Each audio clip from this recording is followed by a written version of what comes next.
In modern gaming, most titles can be divided up between those played from a first-person perspective or those played from a third-person perspective.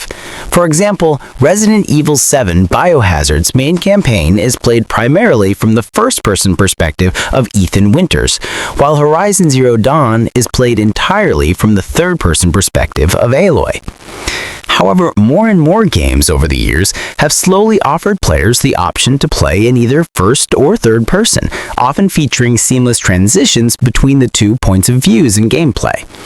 Not every game is introduced utilizing both perspectives flawlessly, with one often being intended to be used more than the other, but several titles have offered fun and interesting ways to play in both first and third person. No Man's Sky was marketed as being one of the most vast and creative games, granting players the opportunity to explore alien worlds with full freedom. While No Man's Sky had a bit of a rocky launch in 2016, its numerous updates and expansions since then have made the action-adventure survival title the galaxy-faring game it was always meant to be. Here, players can freely explore alien worlds in both first and third person, both on the ground and while flying customized ships, by simply going to the Utilities submenu and selecting Toggle Camera View. With how different every world is in No Man's Sky, I always get a wondrous feeling walking around alien landscapes and flying through solar systems, no matter if I'm playing in first or third person. It's the best game that masters both perspectives. Perhaps one of the most famous games to feature both first and third-person options is Mojang's record-breaking sandbox title, Minecraft. With this simple press of a button, players can go from a first-person view to a traditional rear-facing third-person view, and a reverse front-facing third-person view. This simple transition is exceptional and versatile, especially for those interested in making video content in Minecraft, taking screenshots, or simply wanting to get a wider view of the game's many blocky biomes. However, I always tend to play Minecraft in first person, since its third-person perspective makes it pretty difficult to mine underground and see what blocks I'm actually breaking. Arrowhead Game Studios' Helldivers 2 was a massive departure from Helldivers 1 in many ways, mainly due to the series transitioning from a top-down perspective to a largely third-person view in the highly popular sequel. However, while most of Helldivers 2's boots on the ground and vehicular combat are primarily played in third person, a few gameplay aspects could be played in first person for those more comfortable with FPS titles. By quickly tapping the R3 button or analog stick on PlayStation 5 while aiming, the perspective will quickly change from third person to first person, offering players more accuracy and a visceral immersive view of alien carnage.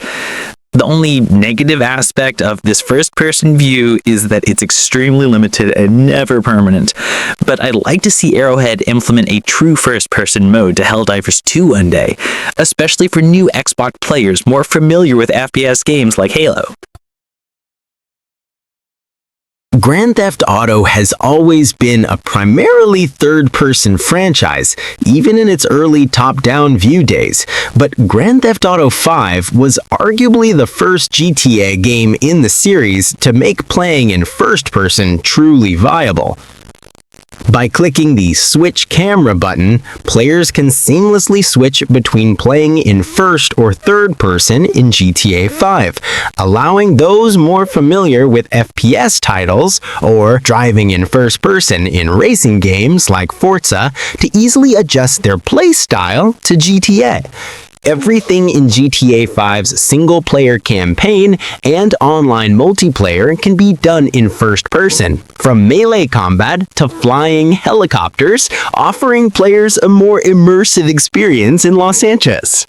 However, some scenarios are better off still being done in third person, as some vehicles have obstructed views in first person, such as driving an armored Kuruma, and air battles and car chases are generally easier in a wider third person view in my GTA experience.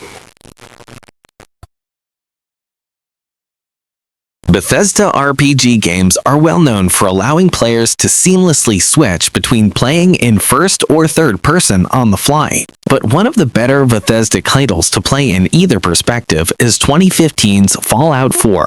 Fallout 4 is arguably better to play in first person compared to third person, largely due to its visual and gameplay improvements from Fallout 3, especially in terms of its gun gameplay, which was handled by ID Software. Fallout 4 is the most FPS-like of any Fallout game, as its first-person gameplay is the most intricate and smooth seen in the series, offering great scope to hip-fire combat and the most detailed VATS system released so far. Third-person gameplay in Fallout 4 is great as well, especially in melee combat scenarios or traveling with a power arm or jetpack. But I tend to play Fallout 4 in first person more often than third person, since it's slightly easier for me to fire using first person.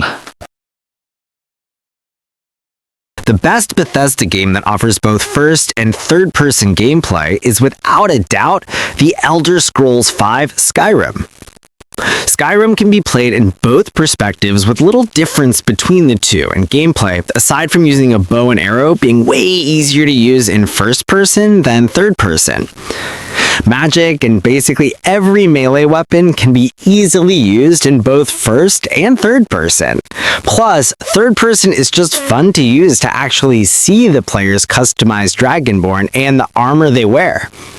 I often switch between playing in first and third person whenever I play Skyrim, especially in battles with multiple enemies, or simply taking in the beautiful world that is the northern province of Skyrim. The Dark Forces series is famous for bringing the Star Wars universe into the realm of FPS games akin to Doom. While the series quickly mastered FPS gameplay, it also swiftly mastered third-person lightsaber combat when it transitioned into the Jedi Knight series. This balance of first and third-person combat can arguably be best seen in the last entry to both the Dark Forces and Jedi Knight series, 2003's Star Wars Jedi Knight Jedi Academy. While the game is centered around Jaden Core becoming a Jedi Knight at Luke Skywalker's Jedi Academy on Yavin 4th, players can use blasters just as well as lightsabers to take out foes. Blasters can be used both in first and third person, while lightsabers can only be used in third person, offering an endless amount of versatility for a wider variety of playstyles and combat scenarios, though I still primarily use my lightsaber whenever I play Jedi Academy.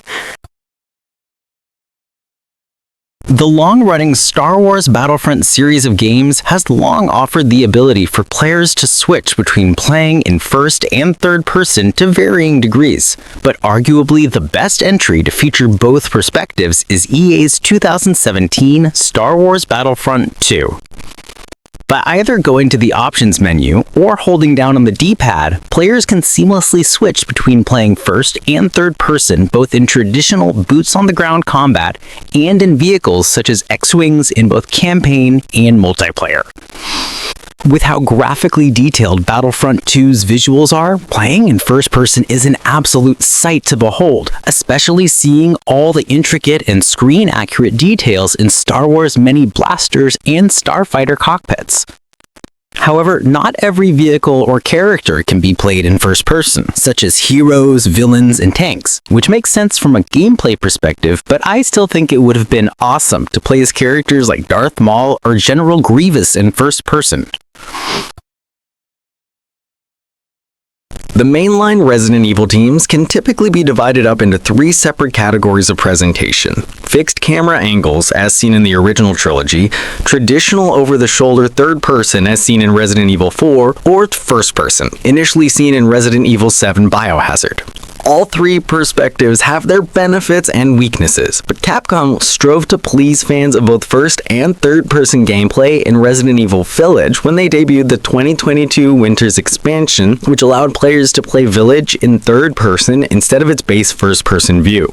By going to the camera section of the options menu from Village's main menu, players can change the view mode from first to third person to play through Village similar to Resident Evil 4 and the modern Resident Evil remix. While this addition is great, I still prefer to play Village in first person since that's how the game was originally intended to be played, and it always felt odd to me how the third person camera always has to obscure Ethan Winters' face, since Capcom never defined what his face looks like. Similar to GTA 5, Rockstar Games' Red Dead Redemption 2 allows players to seamlessly switch between first and third-person views in both campaign and multiplayer, but arguably in a far better way than its more modern predecessor. Unlike GTA 5, there's virtually no negative qualities to playing Red Dead Redemption 2 in first person to third person, as nothing is obscured or difficult to control when switching between the 2 points of view. Riding a horse, for example, is just as easy to do in first person as it is in third person, though some actions and equipment may look less detailed when playing in first person, such as some reloading animations looking a bit wonky. Oftentimes, I switch between playing in first and third person in Red Dead Redemption 2 to just better immerse myself in the last few years of the Wild West in the late 19th and early 20th centuries.